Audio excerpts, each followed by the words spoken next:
जहां आप आज भी दोस्तों की और इन्फ्लुएंसर्स की बातें सुनकर इन्वेस्ट कर रहे हो, असली इन्वेस्टर्स क्वार्टर की अर्निंग्स देखकर नंबर्स के बेसिस पर अपने डिसीजंस ले रहे हैं। इस क्वार्टर कुल 375 से ज्यादा कंपनीज ने अपने रिजल्ट्स डिक्लेयर किए। तो या तो आप भी उन सारी कंपनीज के रिपोर्ट्स देखकर, उनके नंबर्स छानकर, उनके आगे का स्कोप देखकर डिसीजन लो, या तो ये वीडियो एंड तक देख लो, जिसमें हम आपको ये रिपोर्ट दिखाने वाले हैं। इसमें हमने उन कंपनीज को शॉर्टलिस्ट किया है जिन्होंने फाइनेंशियल ईयर 2026 के लास्ट क्वार्टर में सिर्फ स्ट्रॉन्ग नंबर्स नहीं, स्ट्रॉन्ग एग्जीक्यूशन भी दिखाया है। और हमने उन्हें 4 इंपॉर्टेंट सेक्टर्स में डिवाइड किया है: आईटी, बैंकिंग, एनर्जी और एएमसी। हर सेक्टर से हम 2 स्टैंड आउट कंपनीज डिस्कस करेंगे, प्लस हम ये भी एनालाइज करेंगे कि इन कंपनीज में आगे पोटेंशियल कितना बचता है, क्योंकि वो जानना आपके लिए ज्यादा इंपॉर्टेंट है। तो अगर आप जानना चाहते हो कि इस अर्निंग सीजन में असली विनर्स कौन निकले और कौन सी कंपनीज अभी भी रडार पर रहनी चाहिए, तो वीडियो एंड तक जरूर देखना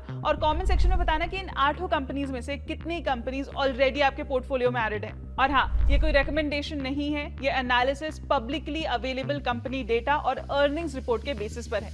तो चलिए शुरू करते हैं with your host Swati. Let's get started. शुरुआत करेंगे आईटी सेक्टर से। आईटी और एआई का रिश्ता तो हम सब जान ही रहे हैं, जिसके वजह से आईटी सेक्टर अभी क्लियर ट्रांजिशन फेज में है। इंडस्ट्री $315 बिलियन क्रॉस कर चुकी है और ग्रोथ 5 to 7% रेंज में एक्सपेक्टेड है। लेकिन अब फोकस क्वांटिटी से क्वालिटी पर शिफ्ट हो गया है। कंपनीज एआई लेड प्रोडक्टिविटी से काम कर रही हैं, जिससे एग्जीक्यूशन फास्टर हो रहा है और मार्जिन्स बेटर बन रहे हैं। एआई अब कोर डिलीवरी का पार्ट है और क्लाइंट्स भी अब डायरेक्ट बिजनेस आउटकम्स डिमांड कर रहे हैं। डील पाइपलाइन स्टेबल है, लेकिन ग्रोथ सिलेक्टिव होगी। हायरिंग भी चेंज हो रही है, low hiring but high skill demand. आगे सिंपल है, जो कंपनीज एआई को स्केल पर यूज करेंगी और हाई वैल्यू वर्क डिलीवर करेंगी, वही लीड करने वाली है।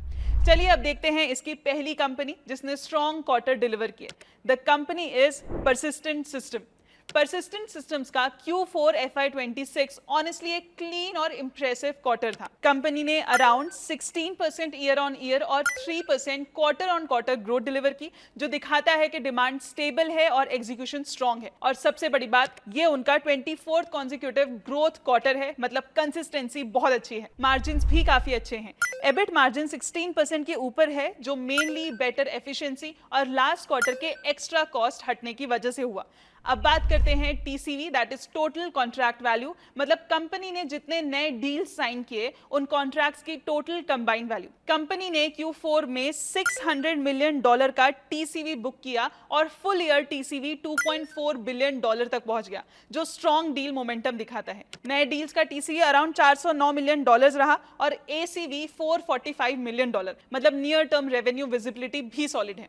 इसमें भी banking, financial services and insurance, that is BFSI segment lead कर रहा है विद पेमेंट्स, मॉडर्नाइजेशंस और डिजिटल अंडरराइटिंग डील्स, जबकि हेल्थ केयर और हाई टेक में एआई और क्लाउड प्रोजेक्ट्स पाइपलाइन को पुश कर रहे हैं। और overall focus large high value deals पर बना हुआ है। मैनेजमेंट का फोकस क्लियरली एआई पर है और वही फ्यूचर ग्रोथ का मेन ड्राइवर बन रहा है। आउटलुक थोड़ा कॉशियस है मैक्रो को लेकर, बट कंपनी कॉन्फिडेंट है कि FY27 तक $2 बिलियन रन रेट अचीव कर सकती है। अपेरेंटली रिजल्ट्स वाले दिन परसिस्टेंट सिस्टम का स्टॉक 5% गिर गया, क्योंकि मार्जिन मिस और ग्रोथ स्लो डाउन ने सेंटिमेंट को क्लियरली वीक कर दिया। लेकिन ओवरऑल स्टोरी सिंपल है, strong execution, solid deal pipeline और एआई लेड ग्रोथ, जो आगे भी मोमेंटम सस्टेन कर सकती है। अब आईटी सेक्टर की सेकंड कंपनी की तरफ बढ़ते हैं, and that is tech Mahindra. Tech Mahindra का Q4 FY26 एक clear turn around in progress quarter था। ग्रोथ अभी भी थोड़ी म्यूटेड रही, ईयर ऑन ईयर बेसिस पे लो सिंगल डिजिट ही दिखा, लेकिन क्वार्टर ऑन क्वार्टर इंप्रूवमेंट आई है, जो सिग्नल देता है कि डिमांड ग्रेजुअली पिक हो रही है। रियल हाईलाइट मार्जिन्स रहे हैं। एबिट मार्जिन 13.8% तक इंप्रूव हुए, पिछले साल के अराउंड 10.5% से काफी स्ट्रॉन्ग जंप है। ये improvement mainly cost control, better execution और ऑटोमेशन पुश की वजह से आया। कंपनी क्लियरली एफिशिएंसी मोड में है। डील विंस भी काफी स्ट्रॉन्ग रहे। $3.8 बिलियन के लार्ज डील्स पाइपलाइन को सपोर्ट कर रहे हैं, जो आने वाले क्वार्टर्स के लिए रेवेन्यू विजिबिलिटी इंप्रूव करता है। साथ ही क्लाइंट एडिशंस और लार्ज अकाउंट्स में ट्रैक्शन दिख रहा है। एक और इंटरेस्टिंग ट्रेंड है एआई पुश। ऑलमोस्ट सारे की क्लाइंट्स में एआई लेड सॉल्यूशंस इंटीग्रेट हो रहे हैं, जो फ्यूचर ग्रोथ का बेस बन रहा है। अपेरेंटली रिजल्ट के बाद प्रॉफिट एस्टिमेट मिस हुआ और अगले 2 सेशंस में स्टॉक रफली 3% से ज्यादा गिर गया, clearly weak earning sentiment reflect करते हुए। लेकिन मैनेजमेंट का फोकस क्लियर है, पहले मार्जिन्स नॉर्मलाइज करना और फिर ग्रोथ एक्सेलरेट करना। ओवरऑल ये एक रिकवरी फेज है जहां प्रॉफिटेबिलिटी इंप्रूव हो रही है और अगर डील विंस कन्वर्ट होते रहे तो ग्रोथ भी ग्रेजुअली कैचअप करेगी। अब let's transition to our next sector which is energy sector. Energy sector अब स्ट्रॉन्ग डिमांड और हाई वॉलेटिलिटी का मिक्स दिखा रहा है, especially recent West Asia crisis के बाद। क्रूड प्राइसेस और फ्रेट कॉस्ट में स्पाइक आया है, लेकिन इंडिया में फ्यूल डिमांड स्टेडी बनी हुई है जो रिफाइनिंग कंपनीज को सपोर्ट कर रही है। टोटल एनर्जी सप्लाई भी 3% ग्रो करके 9.3 lakh KTOE that is kilo tons of oil equivalent तक पहुंच गया है। रिन्यूएबल साइड पर ग्रोथ और फास्ट है, installed capacity around 2.29 lakh megawatt तक पहुंच चुकी है विद डबल डिजिट ग्रोथ और सोलर विंड का शेयर क्लियरली बढ़ रहा है। आउटलुक क्लियर है, नियर टर्म में वॉलेटिलिटी रहेगी लेकिन डिमांड स्ट्रांग है और रिन्यूएबल्स लॉन्ग टर्म ड्राइवर बन रहे हैं। इस सेक्टर की फर्स्ट कंपनी शायद आप गेस भी कर चुके हैं, that is Reliance industries. Reliance का Q4 FY26 एनर्जी सेगमेंट एक चैलेंजिंग क्वार्टर रहा, लार्जली वेस्ट एशिया क्राइसिस की वजह से। स्ट्रेट ऑफ हॉर्मुज डिसरप्शन के बाद क्रूड सप्लाई टाइट हुई, ऑयल प्राइसेस 60 to 70% स्पाइक हुए और फ्रेट और इंश्योरेंस कॉस्ट शार्पली बढ़ गए, जिसका डायरेक्ट प्रेशर मार्जिन्स पर आया। लेकिन इस टफ एनवायरनमेंट के बावजूद कंपनी ने अपनी रिफाइनरीज नियर फुल कैपेसिटी पे चलाई by sourcing crude from multiple global sources. ये क्लियरली दिखाता है कि रिलायंस का स्केल स्ट्रॉन्ग है। Q4 FY26 में कंसोलिडेटेड रेवेन्यू 3.25 लाख करोड़ तक 13% ईयर ऑन ईयर ग्रो हुआ, लेकिन एबिटा फ्लैट रहा और PAT 9% year on year decline हुआ, जो पेट्रोकेमिकल्स मार्जिन प्रेशर और हायर कॉस्ट को रिफ्लेक्ट करता है, जबकि कंज्यूमर बिजनेसेस ने सपोर्ट दिया। फुल ईयर FY26 में पिक्चर और स्ट्रॉन्ग है। Consolidated revenue 11.75 lakh crore that is 10% growth, EBITDA 13% grow हुआ और पैट 18% जंप हुआ। और रिलायंस इंडिया की पहली कंपनी बन गई है जो 10 लाख करोड़ रेवेन्यू क्रॉस कर चुकी है, जो इसका स्केल और एग्जीक्यूशन क्लियरली हाईलाइट करता है। इनफैक्ट रिलायंस का प्राइस अराउंड 1400 से 1450 रुपए की रेंज में है with a market cap of rupees 19 lakh crore. साथ ही मैनेजमेंट का आउटलुक ये सजेस्ट करता है कि जब तक ग्लोबल सप्लाई टाइट रहेगी, रिफाइनिंग मार्जिन सपोर्टिव रह सकते हैं, ऑल्दो वॉलेटिलिटी कंटिन्यू हो सकती है। ओवरऑल क्वार्टर ने यह हाईलाइट किया कि रिलायंस का एनर्जी बिजनेस शॉक्स हैंडल कर सकता है और अगर जियोपॉलिटिकल सिचुएशन थोड़ी स्टेबलाइज होती है तो परफॉर्मेंस में इंप्रूवमेंट देखने को मिल सकती है going forward. Now let's move towards our next company. अगर अंबानी नाम आया है तो अडानी कैसे नहीं आएगा? Yes, our next company is Adani green. Company ने energy generation 34% year on year grow करके 37.6 बिलियन यूनिट्स तक पहुंचाया, जो क्लियरली दिखाता है कि नए प्रोजेक्ट्स फास्ट रैंप अप हो रहे हैं और यूटिलाइजेशन भी स्ट्रांग है। कैपेसिटी भी 35% ईयर ऑन ईयर बढ़कर 19.3 गीगावाट तक आ गई, जो इंडिया के रिन्यूएबल स्पेस में लीडरशिप को रीइंफोर्स करता है।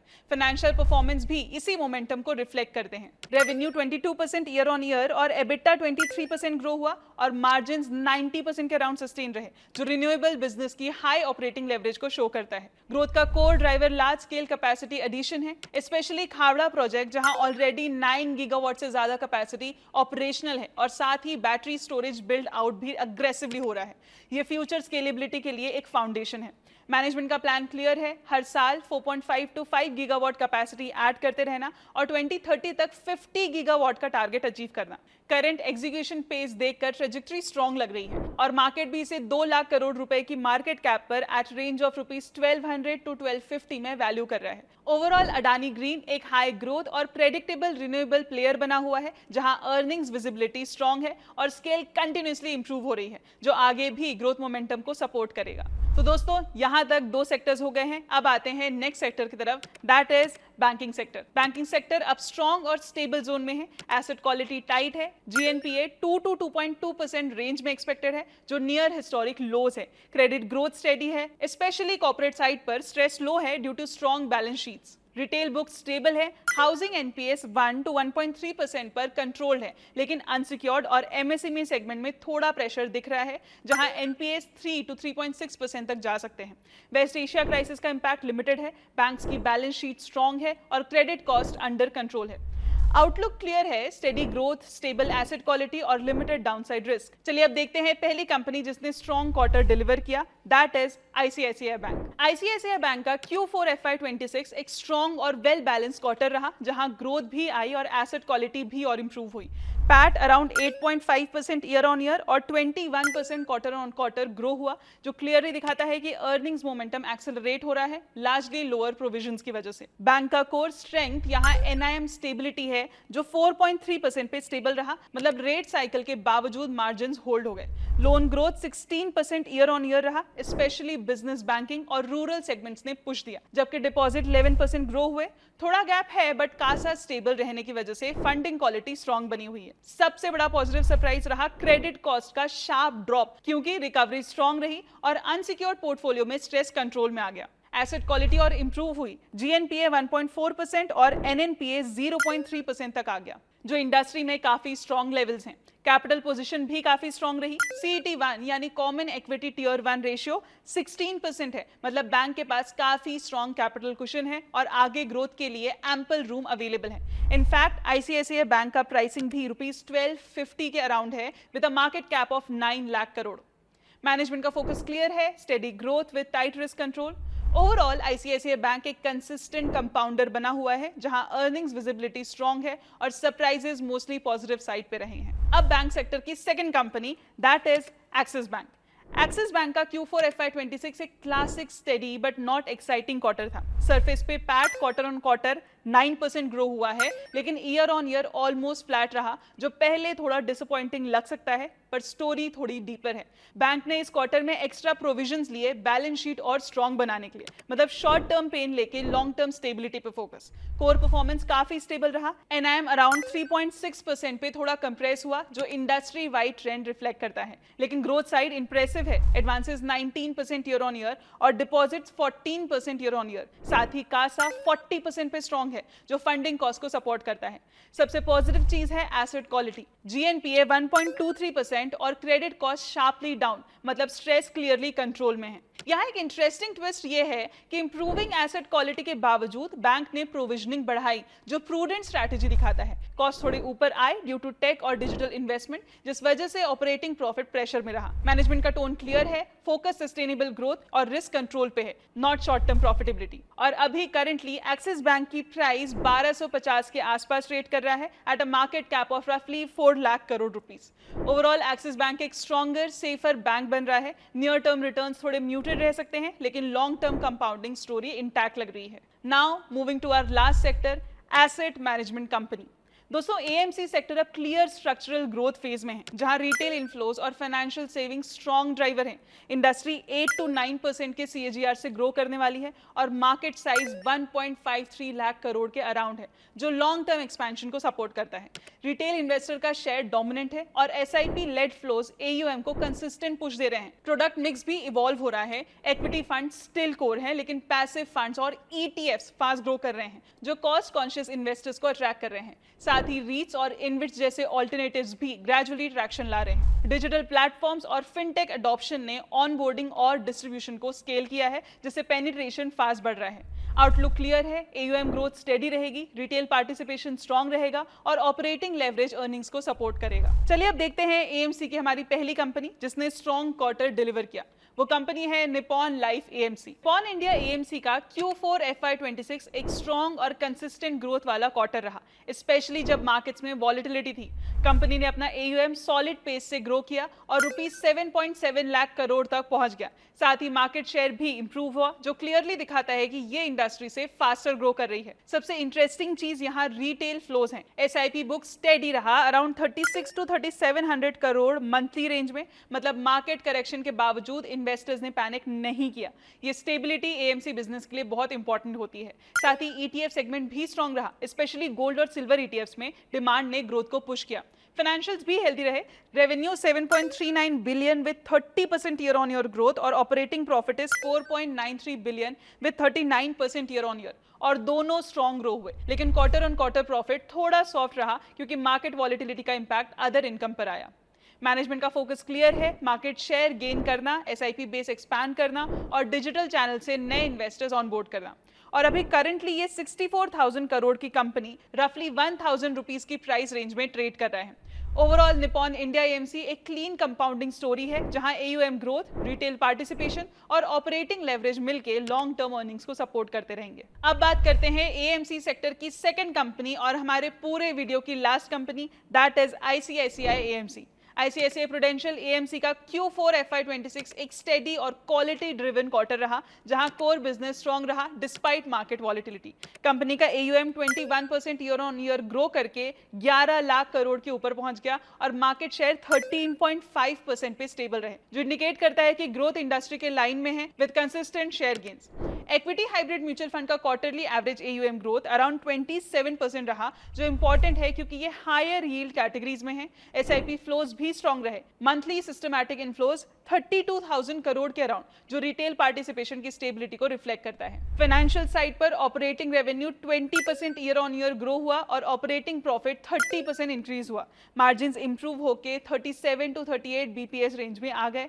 क्वार्टर ऑन क्वार्टर बेसिस पर रेवेन्यू फ्लैट रहा, लेकिन PAT 17% quarter on quarter decline हुआ, largely mark to market impact की वजह से, not due to core business weakness. Management का फोकस क्लियर है, मार्केट शेयर गेन करना, ऑल्टरनेट्स और पैसिव प्रोडक्ट्स एक्सपैंड करना और डिस्ट्रीब्यूशन नेटवर्क डीपन करना। और अभी करंटली ये 1,62,000 करोड़ की कंपनी रफली 3,300 रुपए की प्राइस रेंज में ट्रेड कर रहा है। ओवरऑल आईसीआईसीआई प्रूडेंशियल एएमसी एक प्रेडिक्टेबल कंपाउंडिंग स्टोरी बना हुआ है, जहां AUM growth, strong SIP base और ऑपरेटिंग लेवरेज फ्यूचर अर्निंग्स को सपोर्ट करते रहेंगे। तो दोस्तों, ये थे हमारे कुल 4 सेक्टर्स की 8 कंपनीज। स्क्रीन पे आपको ये सारे नाम की लिस्ट मिल जाएगी, just in case you want a revision. इन सारे कंपनीज में कहीं स्ट्रॉन्ग ग्रोथ थी, कहीं मार्जिन इंप्रूवमेंट, कहीं ग्लोबल चैलेंजेस का इंपैक्ट, लेकिन ओवरऑल कंपनीज ने काफी स्टेबल परफॉर्मेंस दिखाई। अब इन पूरे 8 कंपनीज में से आपके पोर्टफोलियो में ऑलरेडी कौन सी कंपनीज एडेड हैं, कमेंट सेक्शन में जरूर बताइए। अगर आपको ऐसे क्रिस्प ब्रेकडाउन्स पसंद आए तो लाइक, शेयर और सब्सक्राइब करना। प्लस अगर किसी स्पेसिफिक कंपनी का एनालिसिस आप देखना चाहते हैं तो उसका नाम भी लिखना। मिलते हैं अगले वीडियो में। Investments in securities market are subject to market risks. Read all the related documents carefully before investing.